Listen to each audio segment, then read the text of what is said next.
दुनिया का सबसे बड़ा धार्मिक सम्मेलन महाकुंभ 2025 में प्रयागराज की पावन भूमि पर आयोजित होने जा रहा है। इस बार का महाकुंभ भव्य, दिव्य और विशाल होने वाला है। विष्णु पुराण के मुताबिक जब बृहस्पति मेष राशि में और सूर्य मकर राशि में होता है, तब कुंभ मेला प्रयागराज में आयोजित होता है।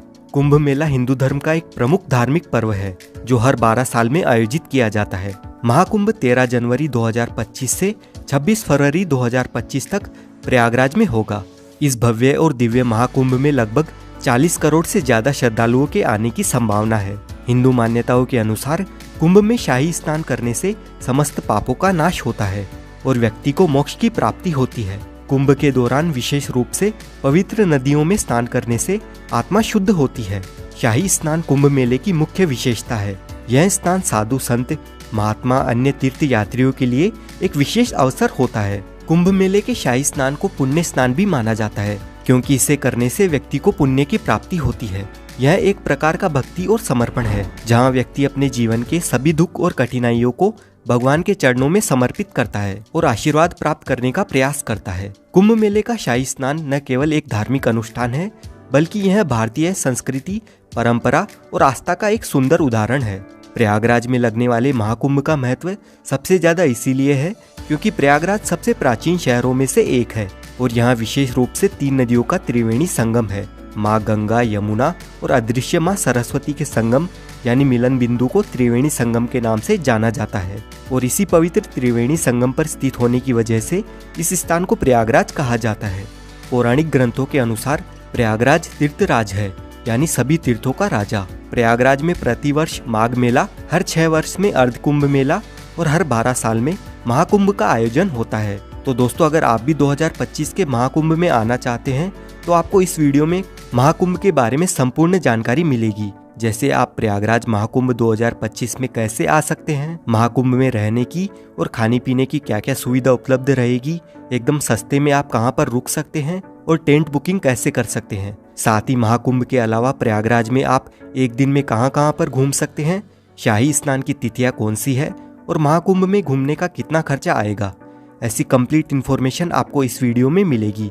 तो वीडियो को अंत तक जरूर देखिए ताकि आपको महाकुंभ 2025 की सारी जानकारी समझने में आसानी रहे। और इसके साथ ही वीडियो को लाइक और चैनल को भी सब्सक्राइब कर लीजिए, क्योंकि ऐसे ही टूर गाइड वीडियोस और महाकुंभ 2025 से रिलेटेड वीडियोस आपको इस चैनल पर देखने को मिलते रहेंगे।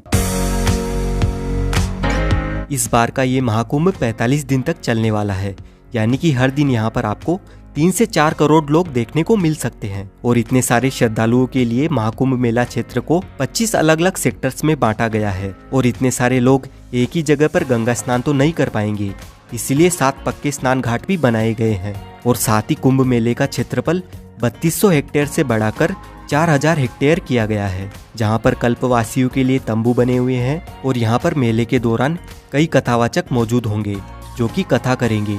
उनके लिए पंडाल बने हुए रहेंगे। लोगों के खाने पीने, सोने और शौचालय की व्यवस्था भी रहेगी और बहुत सारी चीजों की फ्री सेवा रहेगी।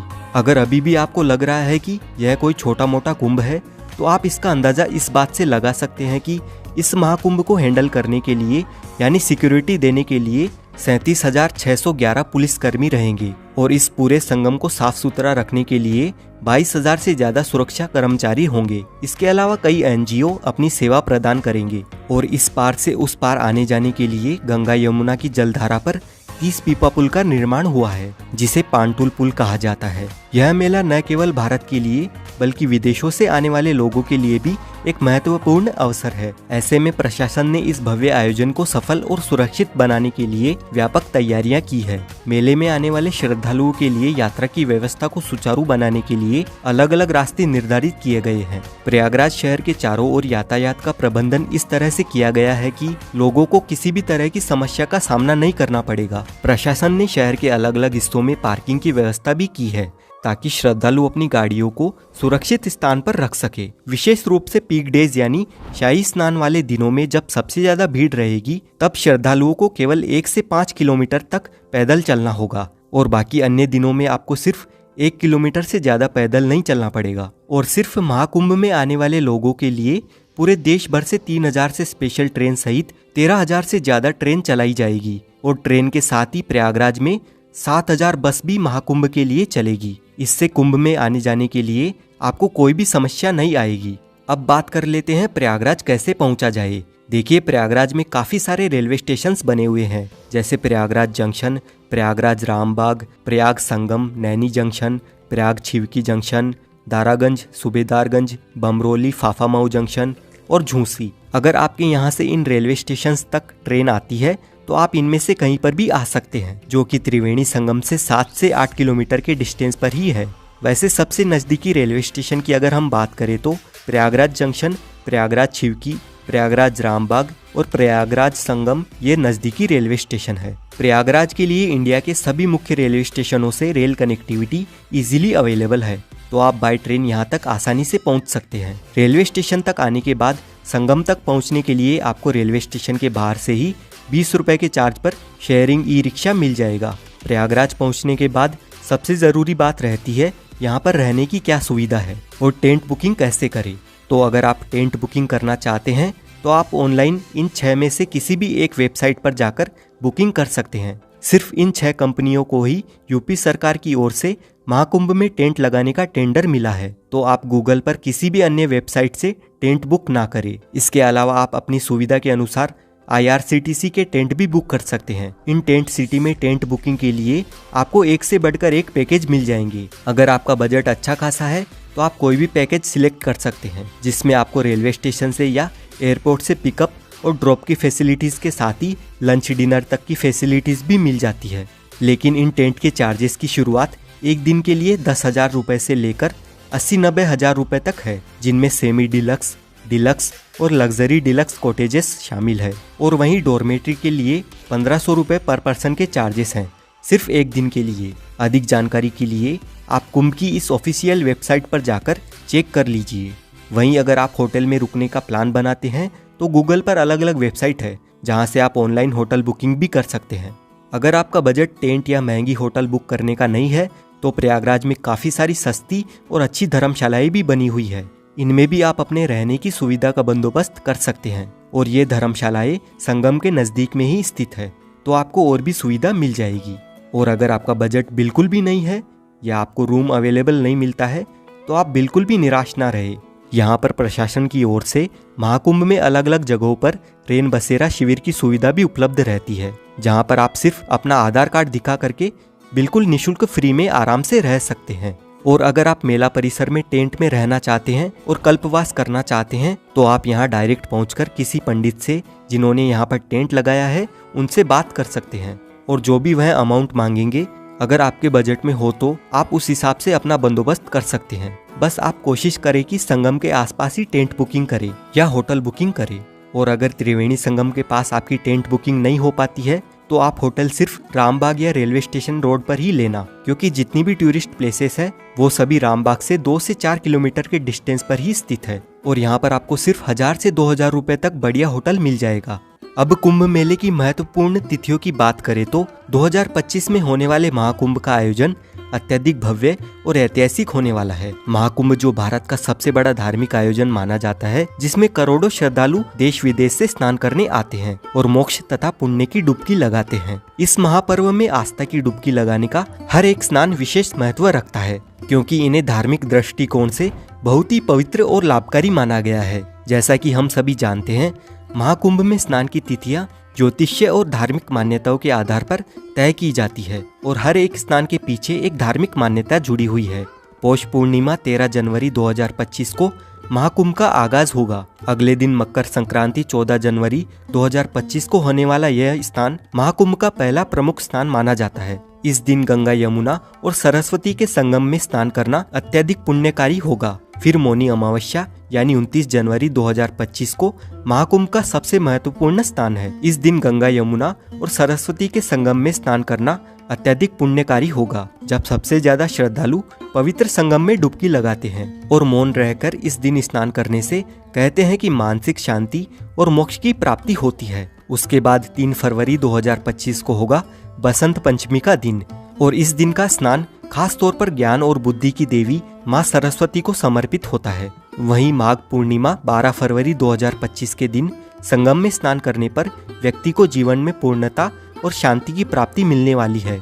आखिर में महाशिवरात्रि का पर्व 26 फरवरी 2025 को होगा और ये दिन भगवान शिव की आराधना के लिए बहुत ही महत्वपूर्ण माना जाता है और इसी स्नान के साथ कुंभ का समापन भी हो जाएगा। एक बात का आप ध्यान रखें कि जब भी जिस दिन शाही स्नान होता है उससे एक दिन पहले सारे प्राइवेट और पब्लिक व्हीकल की एंट्री बंद हो जाती है। तो अगर आप शाही स्नान के पर्व पर कुंभ में आना चाहते हैं तो ध्यान रखिएगा कि आपको एटलीस्ट किसी भी एक शाही स्नान के दिन से 2 दिन पहले पहुंचना होगा। सपोज अगर आप 14 जनवरी को स्नान करना चाहते हैं तो आप एटलीस्ट 12 जनवरी को मॉर्निंग में या आफ्टरनून तक यहाँ पर पहुँच जाए ताकि आप अपने व्हीकल से या पब्लिक व्हीकल से महाकुंभ मेला परिसर तक पहुँच सके। अब आपको कुंभ की विशेष तिथियों और स्नान पर्व के बारे में तो पता चल गया, लेकिन ये कुंभ लगाया क्यों जाता है, इसके पीछे की कहानी क्या है, आइए जानते हैं।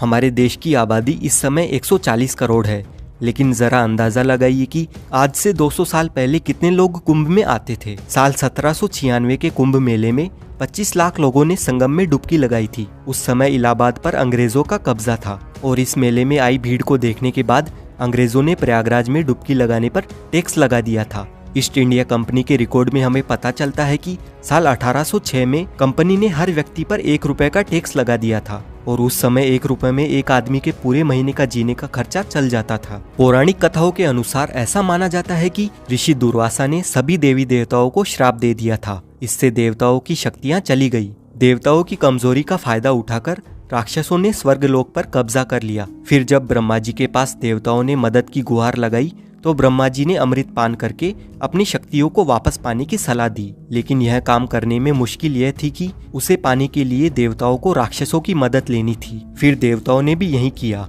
उन्होंने राक्षसों से मदद लेकर बदले में आधे अमृत को देने की बात कही और सभी राक्षस इस डील को मान गए। और फिर होती है अमृत की खोज में समुद्र मंथन की शुरुआत। बड़ी मेहनत के बाद समुद्र मंथन से अमृत की प्राप्ति हुई, लेकिन जैसे ही अमृत निकला देवता और राक्षस दोनों में अमृत को पूरा हड़पने की होड़ मच गई। इसके बाद देवता राक्षसों की आंखों में धूल झोंककर अमृत पाने में कामयाब हो गए और वह अमृत लेकर दौड़ पड़े। राक्षसों ने भी हार नहीं मानी और पूरे 12 दिनों तक उनका पीछा किया। इसी भागने भगाने में कलश से 4 अमृत की बूंदें स्वर्ग से धरती पर गिर गई।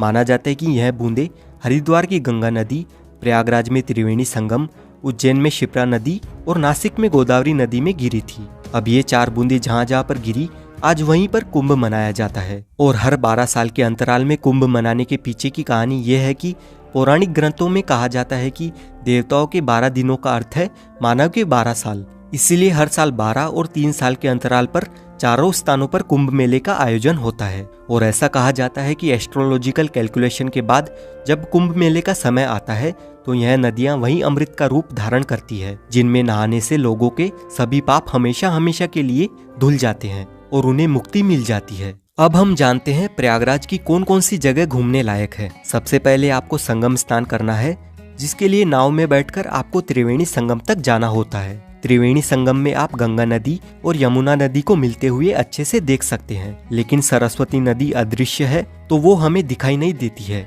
संगम में स्नान करने के बाद आप आ जाए इस अकबर के किले में। इस किले के अंदर है ये अक्षयवट, जो कि इतना प्राचीन है कि 4 युगों से भगवान विष्णु से लेकर 5 पांडव यहाँ तक आ चुके हैं। यहीं पर पातालपुरी मंदिर बना हुआ है, जिसका इतिहास काफी रोचक है। और यहाँ से पास में ही श्री बड़े हनुमान जी का मंदिर है।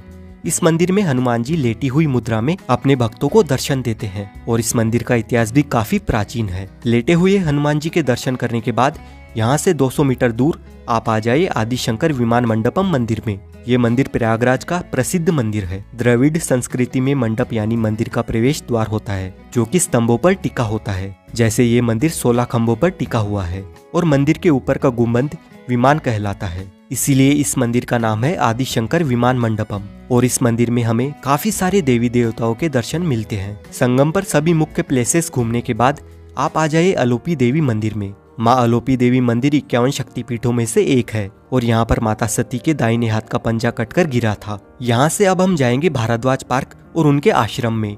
लेकिन वहाँ जाने से पहले दोस्तों, अगर आप लंच करना चाहेंगे तो प्रयागराज में काफी सारे रेस्टोरेंट्स मिल जाएंगे, तो आप यहाँ पर लंच, डिनर और ब्रेकफास्ट कर सकते हैं। अब दोस्तों, भारद्वाज आश्रम के आसपास ही बाकी की टूरिस्ट प्लेसेस मौजूद है और सबसे पहले हम जाएंगे भारद्वाज पार्क। यहाँ पर आपको भारद्वाज मुनि की बड़ी सी मूर्ति देखने को मिलती है और साथ ही इस पार्क में हमें भारद्वाज आश्रम की छोटी सी झलक भी दिखाई देती है और यहीं से 250 मीटर दूर भारद्वाज आश्रम स्थित है। अपने वनवास के दौरान श्री राम जी सबसे पहले यहाँ पर आए थे। भारद्वाज मुनि का ये आश्रम त्रेता युग का है और कहा जाता है कि कुंभ मेले के प्रवर्तक भी भारद्वाज मुनि ही थे। भारद्वाज आश्रम के पास में ही आनंद भवन बना हुआ है। यहाँ की एंट्री टिकट 30 रुपए और 100 रुपए की है। इस भवन में आपको पुराने जमाने की काफी सारी एंटिक चीजें देखने को मिलती है। इस भवन में जवाहरलाल नेहरू, इंदिरा गांधी, महात्मा गांधी जी रहा करते थे, तो उनकी काफी सारी यादें यहाँ पर संजोकर रखी हुई है। आनंद भवन घूमने के बाद आप आ जाए चंद्रशेखर आजाद पार्क में। 17 फरवरी 1931 को अंग्रेजों ने चंद्रशेखर आजाद को इसी जगह पर चारों ओर से घेर लिया था।